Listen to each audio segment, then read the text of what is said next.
Shalom Sobat Lutheran, senang sekali saya Asher Jefferson Metalmeti kembali bisa menyapa Anda semua dalam konten kita kali ini, dan bersama-sama kita akan belajar tentang doa Bapa Kami.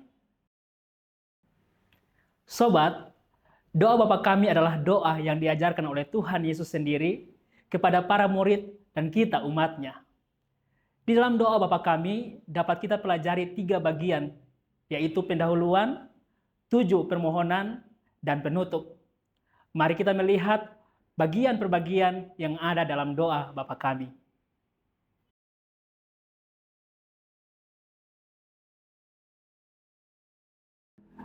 Bagian pendahuluan yaitu Bapa Kami yang ada di surga.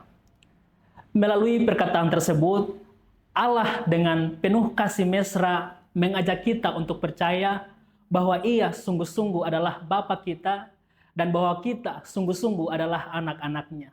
Sehingga dengan penuh keberanian dan keyakinan, kita memohon kepadanya seperti anak-anak kesayangan memohon kepada Bapa yang mereka kasihi. Sobat, kita menyapa Bapa Kami karena kita semua yang bermohon kepadanya adalah anak-anak-Nya. Kita satu di dalam Dia, dan Tuhan adalah Bapa kita. Bapa Surgawi mengatasi segala sesuatu, memiliki segala sesuatu, dan berkuasa untuk menjawab doa-doa kita. Sama-sama kita berdoa kepada Bapa, dan sama-sama kita berdoa satu dengan yang lain.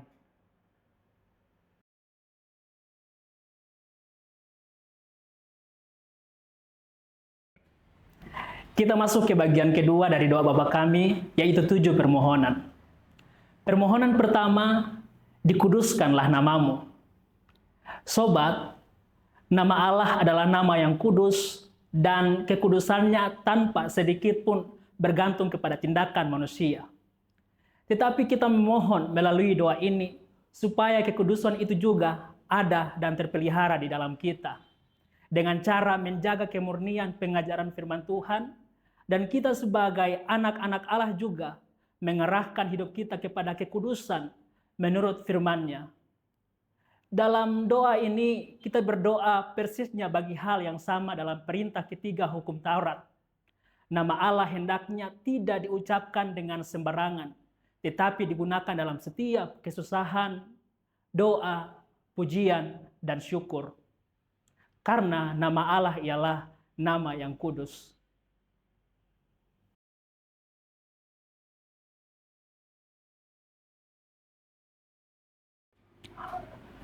Permohonan kedua, datanglah kerajaan-Mu. Kerajaan Allah ialah kekuasaan Allah sebagai Raja atas seluruh dunia, yaitu kerajaan kekuatan. Raja atas gereja di bumi, yaitu kerajaan rahmat, dan Raja atas gereja dan malaikat di surga, yaitu kerajaan kemuliaan. Kerajaan Allah sungguh-sungguh datang dengan sendirinya tanpa doa-doa kita. Tetapi kita memohon melalui doa ini supaya kerajaan Allah juga datang kepada kita. Kerajaan Allah datang apabila Bapa Surgawi memberi kita Roh Kudus-Nya. Sehingga dengan rahmat-Nya kita percaya akan sabda kudus-Nya dan menghayati hidup ilahi pada saat ini dan nantinya dalam keabadian. Dan membawa banyak orang masuk ke dalam kerajaan-Nya.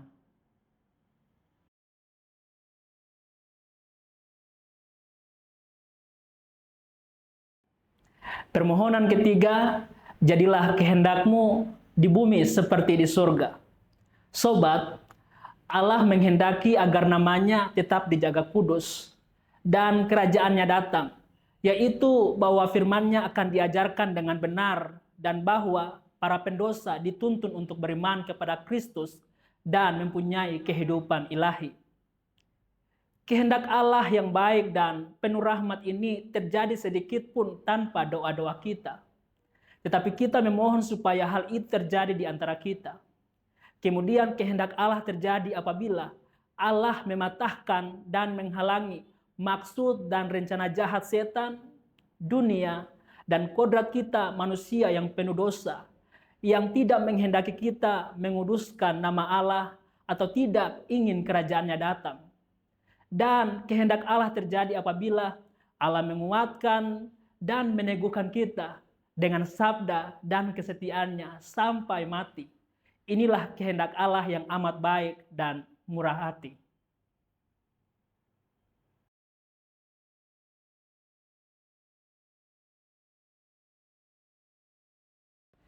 Permohonan keempat, berikanlah kami pada hari ini makanan kami yang secukupnya.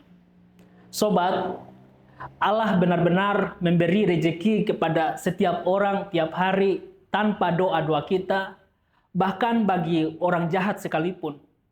Tetapi kita memohon melalui doa ini supaya Allah membimbing kita untuk menyadari dan menerima rezeki yang kita terima tiap hari dengan penuh syukur. Tuhan Yesus mengajarkan kita melalui permohonan keempat ini, karena Ia ingin kita menyadari bahwa seluruh hidup kita dan setiap orang bergantung pada Allah. Menerima semua berkat dengan rasa syukur, mencukupkan diri dengan segala yang kita miliki, dan tidak menginginkan atau mengambil apa yang bukan menjadi milik kita, atau apa yang menjadi milik sesama kita. Melainkan berbagi apa yang menjadi kepunyaan kita kepada mereka yang membutuhkan. Kemudian ungkapan hari ini mengajarkan kita supaya kita tidak rakus atau boros atau mengkhawatirkan masa depan, tetapi kita hidup dengan kepercayaan bahwa Allah lah yang akan memberikan kepada kita apa yang kita butuhkan sesuai dengan kekayaan dan kemuliaannya.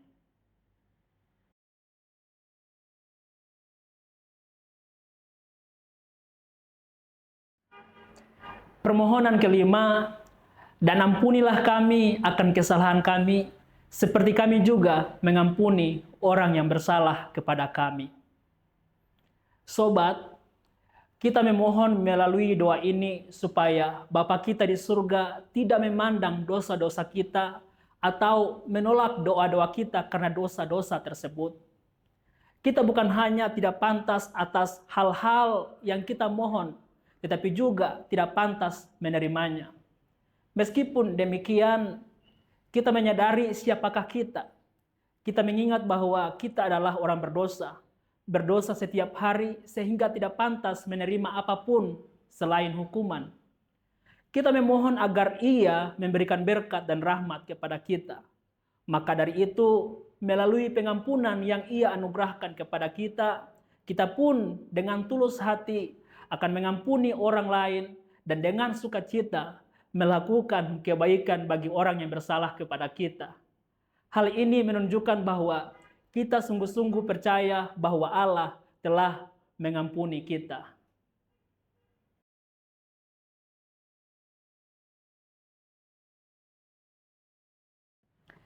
Permohonan keenam, dan janganlah membawa kami ke dalam pencobaan.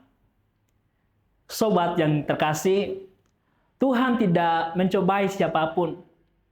Namun kita memohon melalui doa ini supaya Allah berkenan menjaga dan melindungi kita, sehingga setan, dunia, dan kodrat kita yang penuh dosa tidak mengelabui atau menjerumuskan kita ke dalam keyakinan yang sesat, keputusasaan, aib, dan celah besar lainnya.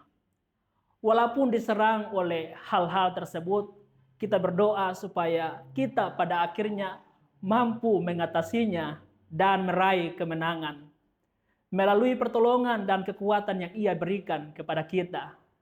Dengan demikian, kita memahami bahwa pencobaan adalah ujian iman bagi kita sebagai alat yang digunakan Allah untuk membawa kita lebih dekat kepadanya.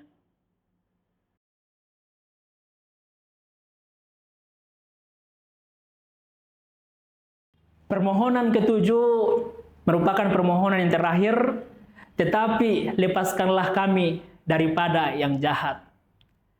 Kita memohon melalui doa ini secara ringkas, supaya Bapa di surga kiranya menyelamatkan kita dari setiap kejahatan yang telah datang ke dalam dunia.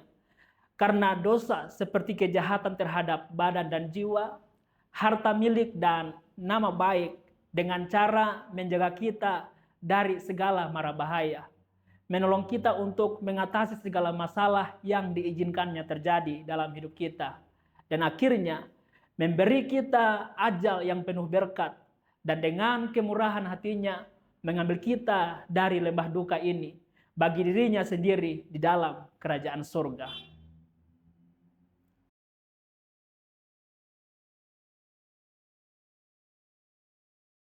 Sobat, kita tiba pada bagian terakhir dalam doa Bapa kami, karena Engkaulah yang mempunyai kerajaan dan kuasa dan kemuliaan sampai selama-lamanya. Amin. Ini berarti kita harus yakin bahwa doa-doa tersebut menyenangkan hati Allah kita di surga dan didengarkan olehnya. Karena Ia sendiri telah menyuruh kita berdoa dengan cara seperti itu dan berjanji untuk mengabulkannya. Amin. Amin berarti ya, pasti, sungguh dan benar. Hal-hal yang meyakinkan kita bahwa Allah menjawab doa-doa kita melalui Yesus Kristus ialah Ia sendiri adalah Raja yang mempunyai semua anugerah kebaikan dalam kuasa-Nya. Ia sendiri mempunyai kuasa untuk memenuhi permohonan-permohonan kita. Ia adalah Allah yang mulia dan pantas untuk dipuji dan dimuliakan kini dan sepanjang segala masa. Sobat Lutheran, sampai di sini pembelajaran kita tentang doa Bapa kami. Berharap pembahasan ini bisa membantu dan memberkati Anda. Jika ada pertanyaan, jangan ragu untuk meninggalkannya di kolom komentar. Dukung kami dengan cara tekan tombol like dan subscribe channel ini. Dan jangan lupa bagikan berkat ini kepada semua orang yang Anda sayangi dengan cara menekan tombol share. Sampai jumpa di edisi selanjutnya. Tuhan memberkati.